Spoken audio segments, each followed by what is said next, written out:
Ooh. I bet you didn't expect to see an Englishman wearing this type of shirt today, did you? Ladies and gentlemen, the Here We Go is here. Joshua Zirkzee is leaving Bologna and coming to the theatre of dreams. Personal terms have been agreed for absolutely ages, but finally the clubs have reached an agreement. Bologna and United, here we go. Now, before we get into it, as per usual, go down below, smash that like button, do subscribe if you're new, and whilst you're down there, drop a comment saying your thoughts on this transfer. If you're a United fan, is it a dub, is it an L? And if you're not a United fan, just comment anything. Comment what you like. How many goals do you reckon he's going to score against your team this year?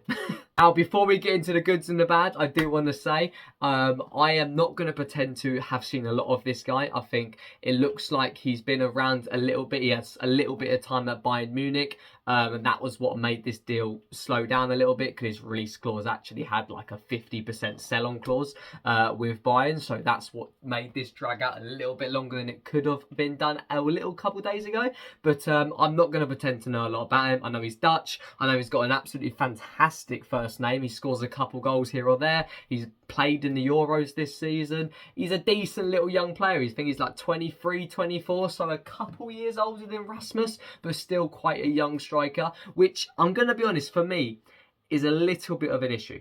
The problem we have now is Rasmus is going to be the main striker. Like, he just is. Rasmus is our main number 9, and I don't have any anticipation that Zirkzee is going to displace that at all. It'll be mint if he does, because that means he's scoring so many, you have to start him, do you know what I mean? But it's not going to happen.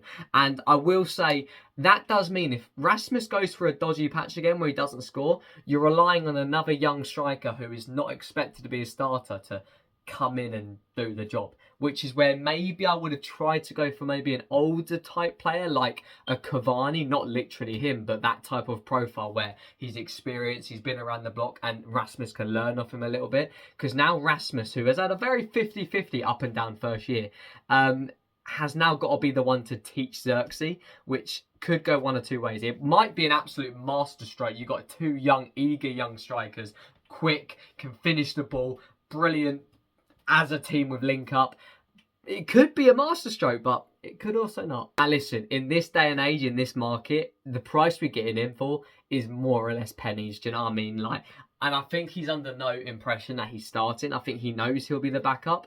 And I think when you get a player who's happy to come in here, happy to get his time in maybe the Cups, maybe in the Europa League, maybe just come off the bench every now and then, which, to be fair, Rasmus gets subs every other game anyway, so he'll get a load of minutes. I think it's good to have that type of squad depth. And we currently don't have any other strikers apart from Rasmus Højlund. So to be fair, we don't really have a choice. And any striker literally is a good chance to goodbye, I should say. And one thing I will say, the Dutch theme. Remember when we went into this season, everyone was worried, like, Ten Hag's losing his power, he's not going to be able to get this guy or this guy. Well, you've got a lot of Dutch links, and listen, it's not slowing down. I'm not saying it's a bad thing whatsoever that Ten Hag's getting to choose his players, but maybe it's a coincidence, but it's a very big coincidence when you think about the amount of links that all of our rumoured transfers have got to the gaffer. But listen, Joshua Zirkzee to Man United, cannot complain with it. I'm excited to see how it goes. I'm excited to see how good of a player he actually will be.